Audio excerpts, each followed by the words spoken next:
جب عورت ایک سے زیادہ شوہر رکھتی ہے تو بہت سارے مسئلے بنتے ہیں، اور میں نے کہا تھا کہ کیا مسئلہ بن سکتا ہے، لیکن اب مجھے پتہ چل گیا تھا کہ کیا مسئلہ بن سکتا ہے، کیونکہ میں ماں بننے والی تھی اور مجھے یہ سمجھ نہیں آ رہا تھا کہ میں کس کو جا کر یہ بتاؤں کہ اس بچے کا باپ کون ہے۔ اس لیے میں خاموش رہی، لیکن جب میرا پیٹ بڑھنا شروع ہوا تو انہوں نے سوال کرنا شروع کر دیا اور میں نے کہا کہ ہاں میں ماں بننے والی ہوں۔ وہ لوگ بھی الجھ گئے اور میں بھی۔ دن اسی طرح گزرنے لگے اور آخری وقت آ گیا۔ مجھے نہیں پتا تھا کہ اس بچے کا باپ کون ہے۔ ڈاکٹر نے بھی یہی کہا تھا کہ یہ تبھی پتہ چل سکتا ہے جب بچہ اس دنیا میں آ جائے، تو پھر ہم بچے کا DNA ٹیسٹ کر لیں گے اور پتہ چل جائے گا کہ تینوں میں سے اس کا باپ کون ہے۔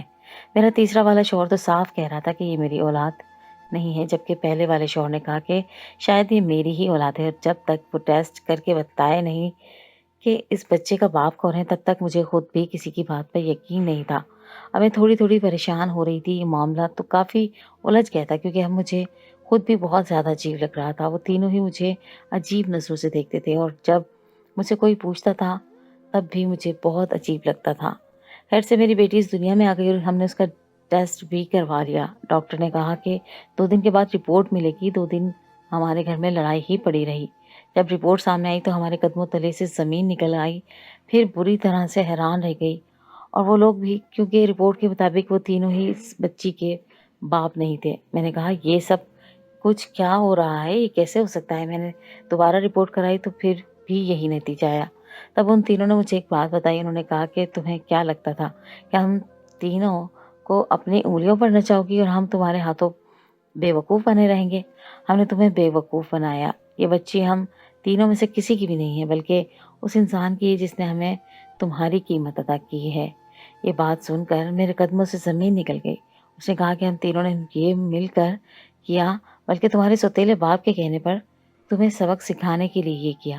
تمہارے گھر سے بھاگنے پر تمہارے سوتیلے باپ نے ہمیں تمہاری قیمت ادا کی۔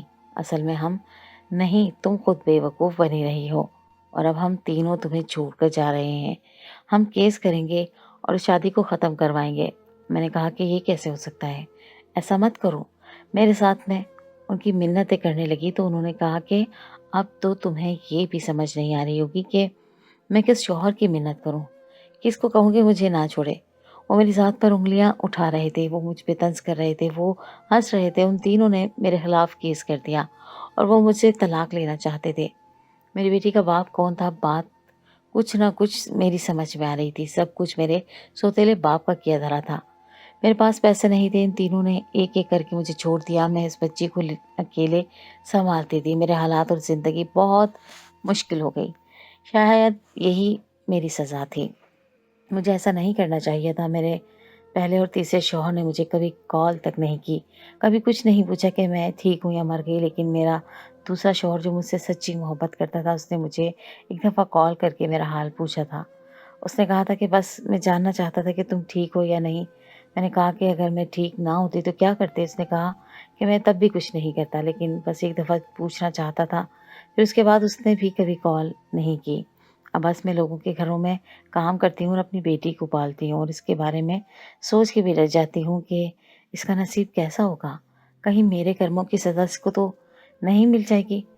میں نے اپنی زندگی برباد کر لی۔ میں سمجھ رہی تھی میں اپنے سوتیلے باپ کے چنگل سے بھاگ کر آزاد ہو گئی ہوں۔ نہیں، ایسا نہیں تھا، بلکہ میں گھر سے بھاگنے کے بعد بھی قید میں رہی تھی، اور مجھے بہت آسانی سے بے وقوف بنا لیا گیا تھا۔ میں اپنی بیٹی کے اچھے نصیب کے لیے دعا گو ہوں، میری غلطی کی سزا میری بیٹی کو نہ ملے۔